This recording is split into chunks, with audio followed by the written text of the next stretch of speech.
I believe that a person should set themselves up for success.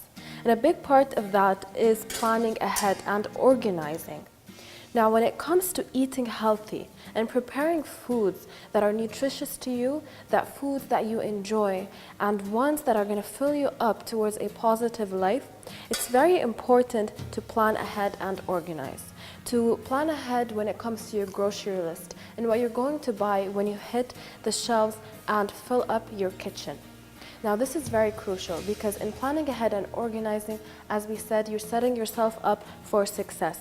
So I'm making pasta right now, and because I've already planned this earlier, then when I was shopping, I brought all the ingredients that will make this dish as delicious as possible, while also being as useful and nutritious as possible. So I used whole grain pasta.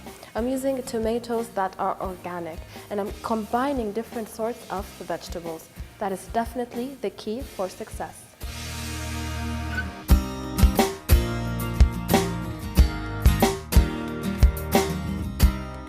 Welcome to Positive Living. It's our new episode and a great pleasure to be with you all here. Today we're gonna speak about the myths. So there's so many myths in diabetes, in sleeve gastrectomy, in health, and you get so confused of what is really good to me and what should I do.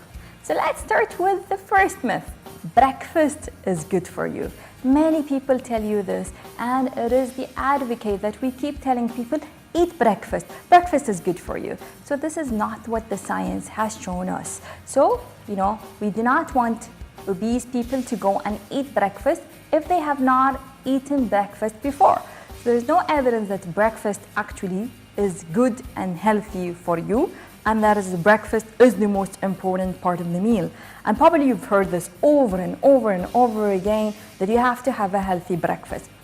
And sorry to say, many people, their healthy breakfast is to start with juice, which would give you a big rush. Or people start with the croissant or bread. That will all increase, your rush in your body and increases your insulin production.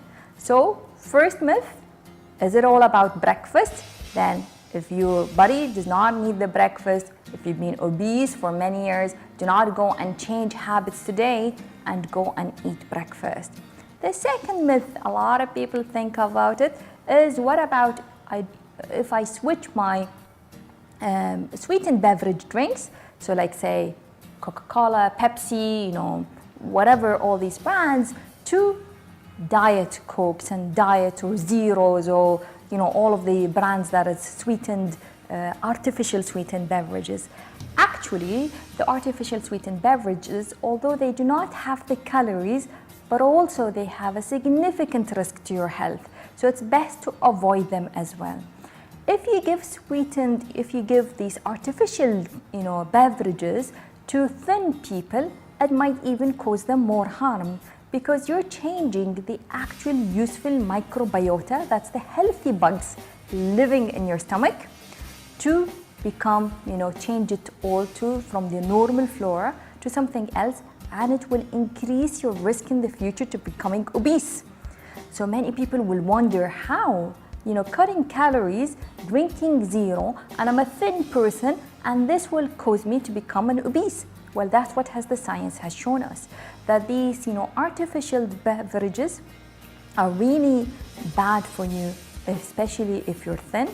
And it does not mean the sweetened beverages are any better. Actually, they're even worse because they have the high sugar and high calories. So it's best that we avoid all these sweetened beverages. Many people will tell you, as a diabetes, you really need to eat many frequent meals along the day. This is a myth again that we have been probably advocating for many years. If you're, type 2 diabetes, eat small meals frequently during the day. There is no science basis whatsoever for it. So eating, small meals frequently, there's no evidence base to it at all. And I'll speak more about this, more about the research after the break. Stay tuned.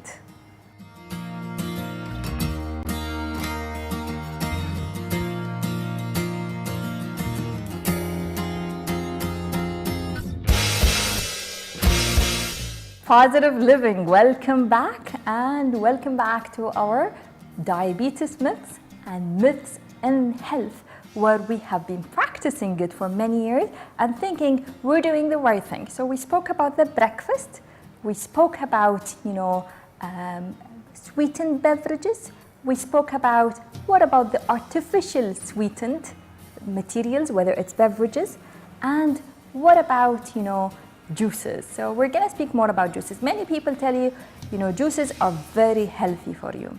Actually, juices today are loaded with sugar. If you go to, lots of places, if you pick any of the juices and it tells you 100% juice, 100% no added sugar, that is all myths. So these juices are full of sugars, and it actually spikes your blood sugar up and it spikes your insulin. So it's something that you want to really avoid. And what about eating, frequent meals, small meals for the type 2 diabetes? Probably you've seen many of the healthcare professionals in the past, and they used to tell you, if you're type 2 diabetes, what you want to do is you eat many small frequent meals, better than having only 3 meals. And that's what has the nutritional guidelines have shown us. Again, I am sorry to say this is a myth. So what have the science has shown us? Now in Dasman, we're recruiting for a large study, and many of you are more than welcome to join us in Dasman. So we're looking at 2 studies. One, if you're newly diagnosed type 2 diabetes, how can I get rid of my diabetes totally? Yes. Is it possible? Yes. And that's what we call in our research diabetes remission. So it's possible for you to get rid of all your diabetes medications if you're newly diagnosed in diabetes in the first 3 months. And if you're interested, please come and join us in Dasman to be part of participants in the research that is open to everyone in Kuwait. Just log in to Dasman website and write diabetes remission study, or send an email or drop to our reception and just tell them that I would like to be part of the diabetes remission. And that will take the myth about, eating is important for you, eating small frequent meals is important for you. And that's what the research is now looking at. How do I use, total replacements of the food in the initial months to get the rapid weight loss. So what about rapid weight loss? Many people used to tell you in the past, if you lose weight rapidly, then you're at a higher risk of gaining it in the future. Well, this is not the truth at all. And many people used to say, if you lose rapid weight loss, it's going to cause rapid weight gain and it's more harmful to you. Again, this is a huge myth that is practiced around Kuwait and many other places. So rapid weight loss might actually help you to remit from the type 2 diabetes. So if we lose weight rapidly in few weeks, might be much more beneficial to you rather than losing the weight slowly.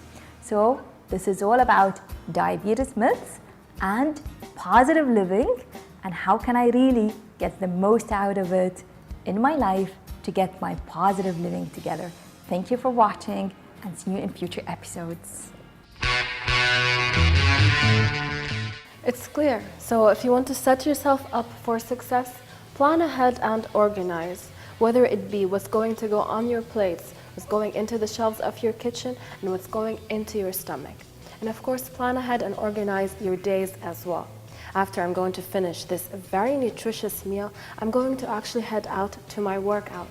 Because I've planned this ahead, I know I'm going to force myself to stick to the schedule, because I definitely want to lead myself into a positive life.